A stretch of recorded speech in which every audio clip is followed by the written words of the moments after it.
नमस्कार साथियों, कैसे हैं आप सभी। आशा और उम्मीद करता हूं कि आप सभी अच्छे होंगे, बेहतर होंगे। आप सभी के बीच में मैं कुछ मोटिवेशनल से संबंधित टॉपिक लेकर आया हूं जो आपके जीवन में बहुत काम आने वाले हैं। जैसा कि आप लोग देख रहे हैं, भारत के सभी लोग, कि भारत के प्रत्येक नागरिक से बराबर टैक्स लिया जा रहा है, जिसको इनडायरेक्ट टैक्स बोलते हैं। इनडायरेक्ट टैक्स आम नागरिक से लिया जाता है और भारत में आम नागरिकों की संख्या लगभग 140 करोड़ है। यह इनडायरेक्ट टैक्स भारत देश में लगभग 27 लाख करोड़ प्रतिवर्ष इकट्ठा होता है, जो राज खजाने में जमा होता है। उसी से जो सरकारी कर्मचारी होते हैं, अधिकारी होते हैं, चाहे कोई भारत के अंदर डेवलपमेंट की बात की जाए, सब इनडायरेक्ट टैक्स के पैसे से किया जाता है। और डायरेक्ट टैक्स जो होता है वो बड़े बड़े पूंजीपति देते हैं, वो उनको वापस मिल जाता है। तो आप सभी से मैं कहना चाहूँगा कि जो भारत देशवासी हैं, उनके 140 करोड़ संख्या है, तो क्या उनके टैक्स का सदुपयोग हो रहा है? क्या वो चाहते नहीं हैं कि उनको हक अधिकार मिले, उनकी बेरोजगारी दूर हो? जैसा कि आप देख रहे होंगे, मेरे पीछे एक झंडा लगा हुआ है जिसमें जन अधिकार पार्टी लिखा हुआ है और उसमें माननीय बाबू सिंह कुशवाहा जी की फ़ोटो है, जो आज वर्तमान में सांसद हैं जौनपुर से और जन अधिकार पार्टी के संस्थापक भी हैं। और दूसरा फ़ोटो आप देख रहे होंगे, एक महिला हैं जिनका नाम आदरणीय शिवकन्या कुशवाहा जी है, जो इनकी बाबू सिंह कुशवाहा जी की धर्मपत्नी हैं। वो जन अधिकार पार्टी की राष्ट्रीय अध्यक्षा हैं। ये सब मैं आपको इसीलिए बता रहा हूँ कि कुछ जो नए फ्रेंड हैं हमारे साथ, दोस्त जुड़े हुए होंगे मेरे यूट्यूब चैनल पर, तो उनको जानकारी हो कि मैं आपके बीच में एक ऐसे संघर्ष को रख रहा हूँ जो भारत के प्रत्येक नागरिक के लिए लड़ा जा रहा है। जैसे जन अधिकार पार्टी का जो मिशन है, जन अधिकार पार्टी चाहती है कि भारत के अंदर भारत का संविधान पूर्ण रूप से लागू हो और जिसकी जितनी संख्या हो उसकी उतनी हिस्सेदारी दी जाए। इसमें चाहे आप किसी भी समाज को ले लें, कश्यप समाज को ले लें, 4% 5% उत्तर प्रदेश में है लगभग। लोधी समाज आपका 8 से 8% है लगभग। यादव समाज 8-9-10% है। प्रजापति समाज भी 4 से 5-6% है। और कुशवाहा, शाक्य, सैनी, मौर्य भी 14 से 15% है उत्तर प्रदेश में। ऐसा आंकड़ा न्यूज़ चैनल वाले भी दिखाते हैं। तो उन्हीं आंकड़ों को लेकर मैं ये बात बता रहा हूँ आपको। तो आप अनुमान लगा सकते हैं, इन पिछड़े वर्ग के समाजों की संख्या इतनी इतनी है लगभग, और भी समाज हैं पिछड़े वर्ग में। तो अब ये जितनी संख्या है उसी हिसाब से ये टैक्स भी जमा कर रहे हैं भारत में, इनडायरेक्ट टैक्स। तो क्या भारत के जो संसाधन हैं, रोजगार हैं, ठेकेदारी है, पट्टेदारी है, तो क्या इनमें सभी ओबीसी वर्ग को, एससी वर्ग को, एसटी वर्ग को हिस्सेदारी नहीं मिलनी चाहिए? मिलनी चाहिए दोस्तों। अगर ऐसा भारत में नहीं हो रहा है तो हमारा अधिकार कोई खा रहा है, ये हमें समझना पड़ेगा। हमारे हक अधिकार कोई खा रहा है, तो हमारी जिम्मेदारी है कि भारत का संविधान कहता है कि आप अपना कर्तव्य निभाएं और भारत का संविधान में जो आपको अधिकार दिए गए हैं वो भी लें। दोनों पर ही ध्यान देना है हमें।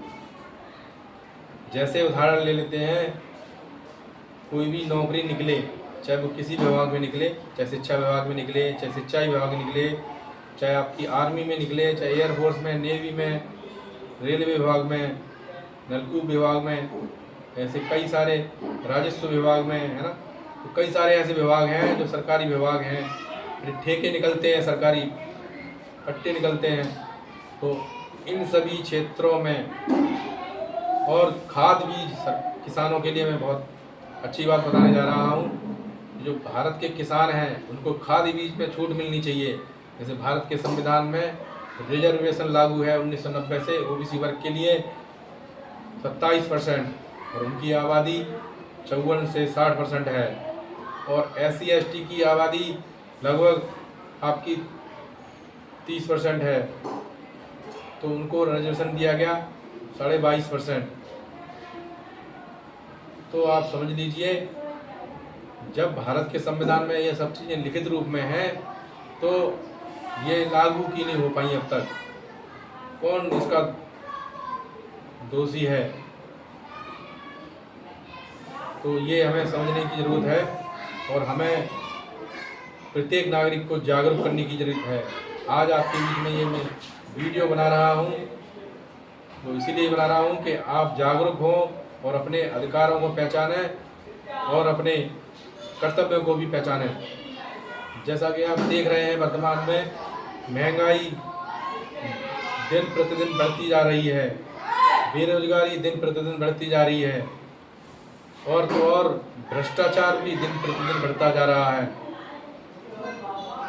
अब आप कोई काम कराने चले जाओ सरकारी विभाग में, तो भ्रष्टाचार इतना है कि बिना रिश्वत लिए कोई भी कर्मचारी काम करने को तैयार नहीं है सरकारी विभाग में।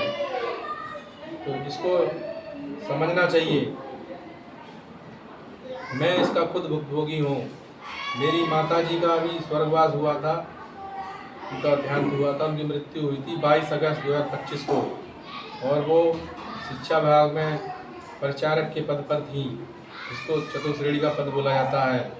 और बड़े बड़े पदों पर बैठे हुए शिक्षा विभाग में अधिकारी हमारी माँ का GPF निकालने के लिए, बीमा निकालने के लिए रिश्वत मांग रहे हैं, और मृतक आश्रित नौकरी देने के लिए भी रिश्वत मांग रहे हैं 1 लाख रुपये, 40,000 रुपये GPF निकालने के लिए।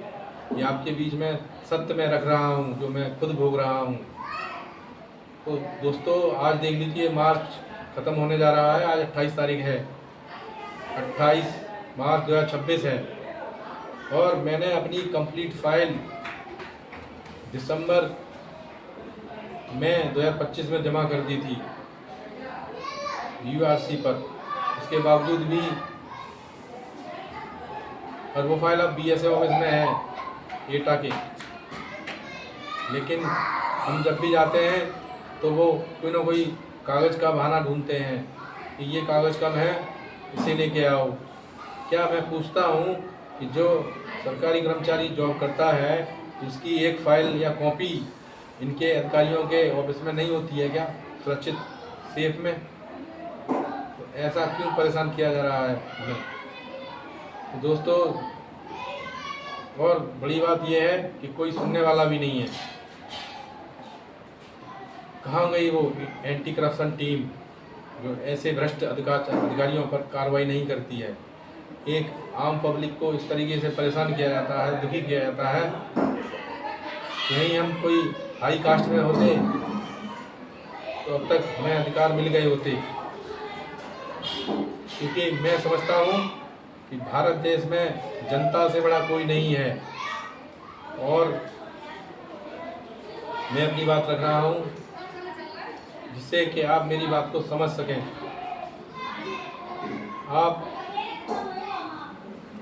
अब मैं फिर से जो नारे दिए हैं हमारी जनता पार्टी ने, जिसकी जितनी संख्या वाली उसकी उतनी हिस्सेदारी। दूसरा नारा है, गरीब हो या हो धनवान, सबकी शिक्षा एक समान। ये 2 नारे हैं। आप देख लीजिए, मैं एक संगठन का कार्यकर्ता हूँ, उसके बावजूद भी मुझे परेशान किया जा रहा है। मैं सोचता हूँ कि आम नागरिक का भारत के अंदर क्या हाल होगा, क्या हाल हो रहा होगा, ये वो ही जानते हैं और हम जानते हैं। तो ऐसी भ्रष्टाचार वाली नीतियों वाली सरकार को हमें जड़ से उखाड़ फेंकना चाहिए, उत्तर प्रदेश से और भारत से। तभी भारत के नागरिकों को अधिकार मिल पाएंगे। आज माननीय बाबू सिंह कुशवाहा जी दिन रात एक करे हुए हैं समाज को जगाने के लिए, पिछड़े वर्ग SC ST को जगाने के लिए, शोषित वंचित को जगाने के लिए। तो हमें ऐसे नेतृत्व के पीछे लग जाना चाहिए। 10 वर्ष से अधिक होने जा रहे हैं उनको, समाज को और भारत के नागरिकों को जगाते जगाते। अब तो हमें जाग जाना चाहिए। अब सारी बातें हमारे सामने हैं कि देश में हो क्या रहा है। हम ऐसे लोगों पर विश्वास करते हैं, जैसे मुझे पता चला और ट्रेंडिंग में भी चल रही है ऐसी वीडियो जो F3 फाइल में नाम आ रहा है भारत के बड़े बड़े लोगों का। तो ये हमारी आंखें खोल रहा है। मैं आपसे निवेदन करता हूँ मेरे देशवासियों, इस समय रहते जाग जाओ। कभी ऐसा ना हो कि भारत देश को बेचकर विदेशों में भाग जाएं, जैसे कि कुछ गुजराती भाग चुके हैं जिनका नाम मैं ले रहा हूँ।